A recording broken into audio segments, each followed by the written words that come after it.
Hello guys, welcome back to channel. इससे पहले मैंने केमिस्ट्री टेस्ट सीरीज़ 1 का वीडियो अपलोड किया था। अभी मैं सेकंड टेस्ट सीरीज़ का वीडियो अपलोड कर रही हूँ। Please watch my channel. ये काफ़ी हेल्प करेगा आपकी for your TGT non medical commission के लिए। ओके गाइस, तो आपका क्वेश्चन है that which of the following is a strong Lewis acid। strong Lewis acid इसमें से कौन सा है? BF3, BCl3, BBr3 या फिर none of above।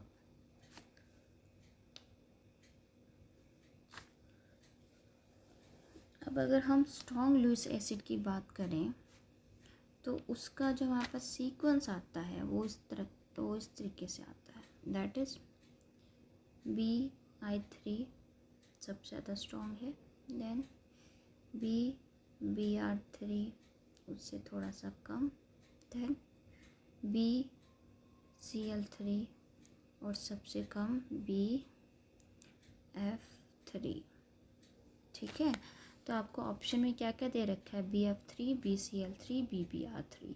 तो इन तीनों में से सबसे जो ज़्यादा जो स्ट्रॉन्ग है वो कौन से वाला है? दैट इज़ BBr3, क्योंकि BI3 आपको गिवन नहीं है। अगर BI3 आपको गिवन है होता, ध्यान रखिए, अगर आपको कभी क्वेश्चन में आए जिसमें BI3 दे रखा हो तब आप BI3 को सिलेक्ट करेंगे, बट क्योंकि उन्होंने BI3 नहीं दे रखा है तो उन्होंने BI3 के बाद वाला BBr3 आता है। That is the correct answer. Next question is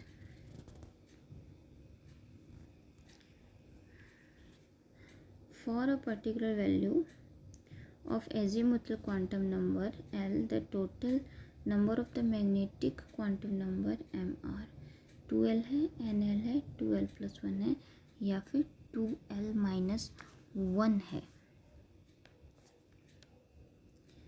correct option कौन सा है इसमें?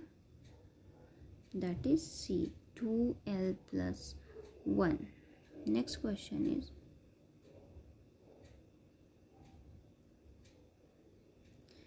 Pure rotational spectra can be observed if it is present in, कहाँ?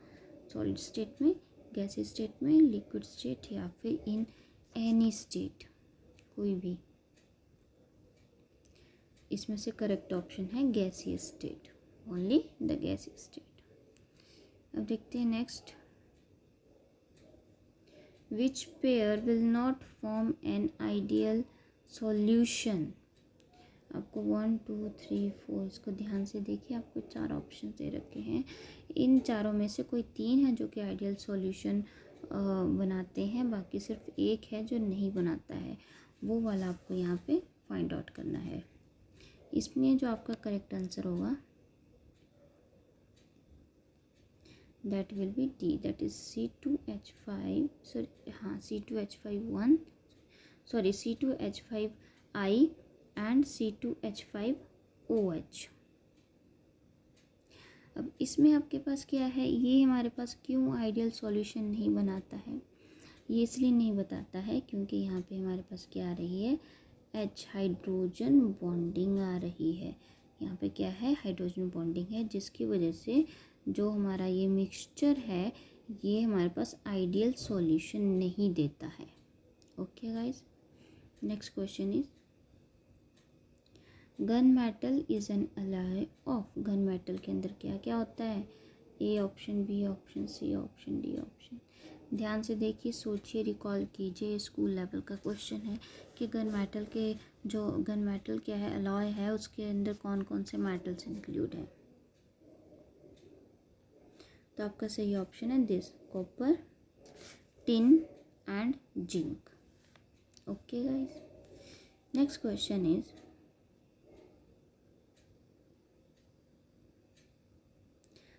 a gas which causes Bhopal gas tragedy.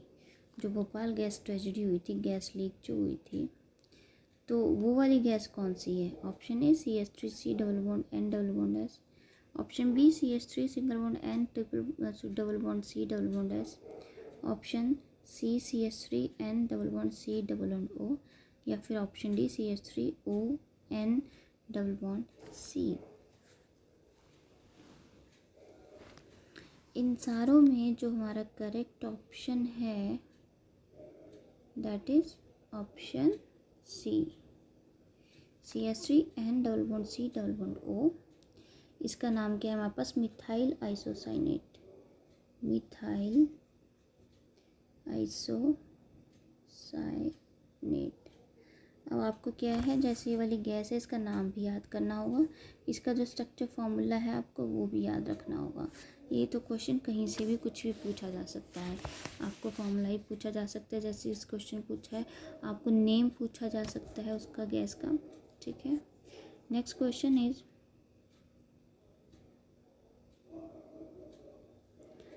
dry powder fire extinguisher contains sand and Na2CO3, sand and NaSO3, sand and K2CO3। इसमें आपके पास सही answer कौन सा होगा? That is C, sand and NaHCO3। Next question is which of the following phosphorus is more stable? कौन कौन से होते हैं आपके पास? रेड फॉस्फोरस होता है, वाइट फॉस्फोरस होता है, ब्लैक फॉस्फोरस होता है, ऑल आर इक्वली स्टेबल। लेकिन इन्होंने क्या पूछा है कि इन तीनों में से जो सबसे ज़्यादा स्टेबल है फॉस्फोरस वो कौन सा है? तो उसका आपके पास है ब्लैक, जो आपके पास ब्लैक फॉस्फोरस है वो सबसे ज़्यादा स्टेबल होता है। नेक्स्ट क्वेश्चन इज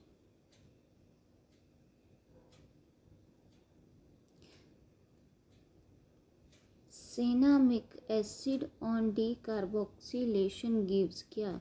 बेंजीनल्डिहाइड, स्टायरीन, टोल्यूनिन या फिर बेंजीन। इन चारों में से आपका करेक्ट ऑप्शन कौन सा होगा? आपका जो करेक्ट है दैट इज बी, स्टायरीन। तो यहाँ पे हमारा करेक्ट ऑप्शन है that is B, styrene. Okay guys, देखते हैं नेक्स्ट क्वेश्चन। हाँ, which of the following element has the maximum negative electron gain enthalpy? यहाँ सबसे ज़्यादा इलेक्ट्रॉन गेन एंथैल्पी किसकी होगी? नाइट्रोजन की, फ्लोरीन की, क्लोरीन की या फिर ऑक्सीजन की? अब सीधी सी एक बात कि आपकी जो इलेक्ट्रॉन गेन एंथैल्पी, जो maximum negative electron gain enthalpy होती है वो कब होती है? जब हमारे पास क्या होता है, हैलोजन्स होते हैं। तब यहाँ पे हमारे पास हैलोजन कौन कौन से? दो है, एक तो हमारे पास ये फ्लोरीन है, दूसरा हमारे पास है क्लोरीन, ठीक है। ये दोनों क्या, इन दोनों की बाकी एलिमेंट्स से अगर कंपेयर करेंगे तो ये, क्योंकि ये हैलोजन है तो इसमें negative electron gain enthalpy maximum होगी अदर देन द जो दूसरे हमारे पास एलिमेंट्स हैं। अब अगर इनको आपस में कंपेयर करें, क्लोरीन और फ्लोरीन को, तो इन दोनों में से किसकी कम है और किसकी ज़्यादा है? तो इन दोनों में जो फ्लोरीन है उसका साइज़ क्या है, कम है। उसका साइज़ कम होने की वजह से यहाँ पे हमारे पास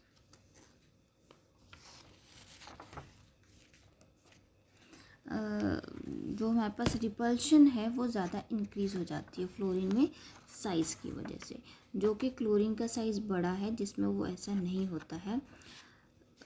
तो हमारे पास जो क्लोरीन है उसके साइज़ बड़ा है, इस वजह से उसमें जो नेगेटिव इलेक्ट्रॉन गेन एंथैल्पी है वो मैक्सिमम आएगी। यानी कि आपके पास जो करेक्ट आंसर होगा वो क्लोरीन का होगा। क्लोरीन का क्यों होगा? इस सबसे पहली बात, जो फ्लोरीन और क्लोरीन है दोनों हैलोजन है, दोनों में सबसे ज़्यादा इलेक्ट्रॉन गेन एंथैल्पी होगी। लेकिन अगर क्लोरीन फ्लोरीन को आपस में कंपेयर करें, उनके साइज़ को देखें तो फ्लोरीन का साइज़ छोटा है, क्लोरीन का साइज़ बड़ा है। तो क्लोरीन के साइज़ बड़ा होने की वजह से इसमें नेगेटिव इलेक्ट्रॉन गेन एंथैल्पी इसमें मैक्सिमम होगी। Now the next question is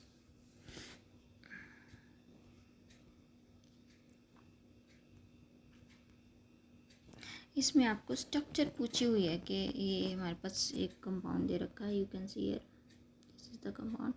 अब इसकी हमारे पास किस टाइप का स्ट्रक्चर होगा? प्लानर होगा, नॉन प्लानर होगा, अनियर होगा या फिर नन ऑफ दिस होगा? इसमें जो आपके पास करेक्ट ऑप्शन है that is option C, that is the अनएयर। अब देखते हैं नेक्स्ट क्वेश्चन। इसमें आपको potential of a hydrogen electrode निकालना है जहाँ पे हमें pH गिवन है दैट इज़ 10। हमें pH गिवन है और हमें potential of the hydrogen electrode निकालना है। तो सबसे पहली बात pH हमारे पास क्या है 10 है, ओके। उसके बाद हम अगर कंसनट्रेशन ऑफ हाइड्रोजन, अच्छा इसका रिएक्शन हमारे पास कैसे आएगा, जैसे कि इसके 2H पॉजिटिव है, इसमें आपके पास 2 इलेक्ट्रॉन ऐड हो गए तो आपके पास क्या बन गया, ये H2 बन गया, ओके। तो हमने यहाँ पे फ़िलहाल H पॉजिटिव की कंसनट्रेशन देखने की कितनी है। तो हमारे पास pH हमारे पास कितना है, तो pH हमारे पास कितना है दैट इज़ 10 है pH, ठीक है।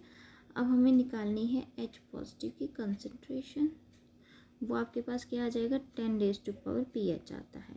तो हमारे पास pH कितना है, pH हमारे पास 10 है, माइनस pH आता है, तो हमारे पास 10⁻⁻10, ये हमारे पास कंसनट्रेशन आ गई किसकी, H पॉजिटिव की।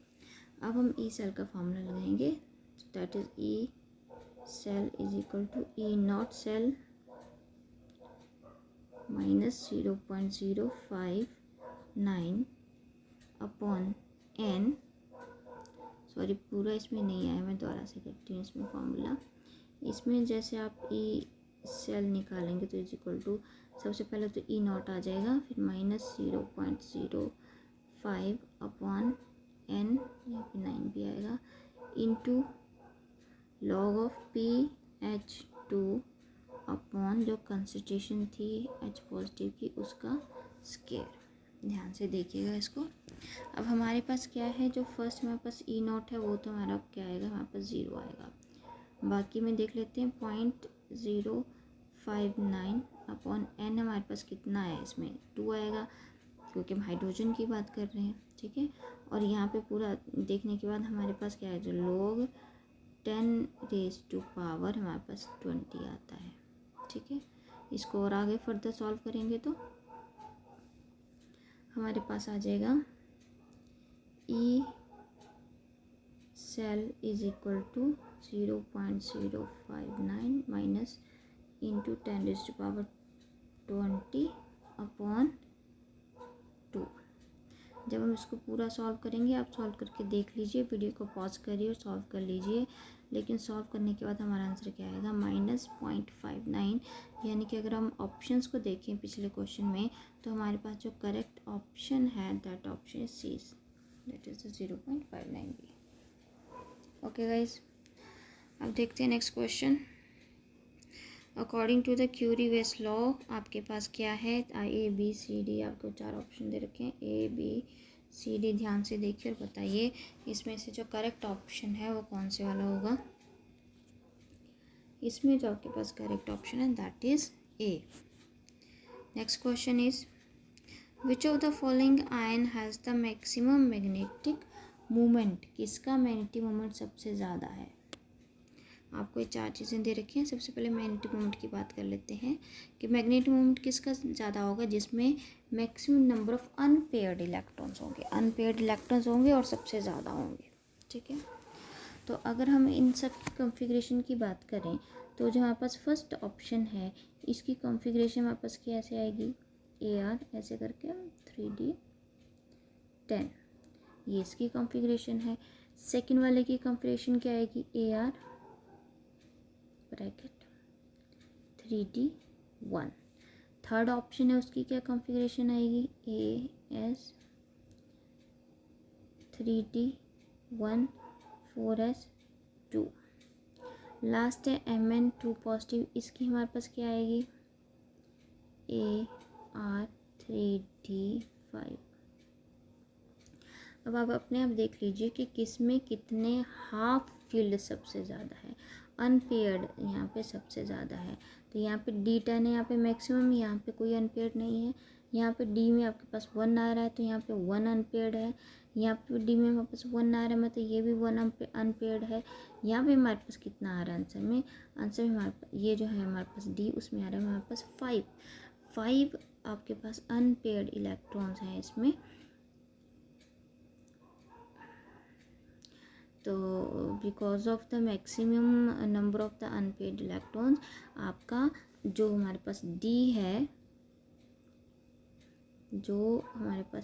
है, ये वाला, ये इसके आपके पास सबसे ज़्यादा मैग्नेटिक मोमेंट होगा। मैग्नेटिक मोमेंट क्यों ज़्यादा होगा? क्योंकि इसके पास सबसे ज़्यादा अनपेयर्ड इलेक्ट्रॉन्स प्रेजेंट है।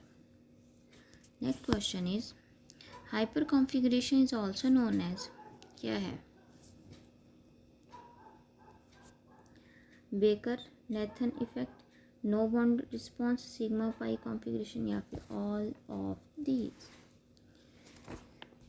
आपका करेक्ट ऑप्शन कौन सा होगा? आपका जो करेक्ट ऑप्शन है that is option D, all of these.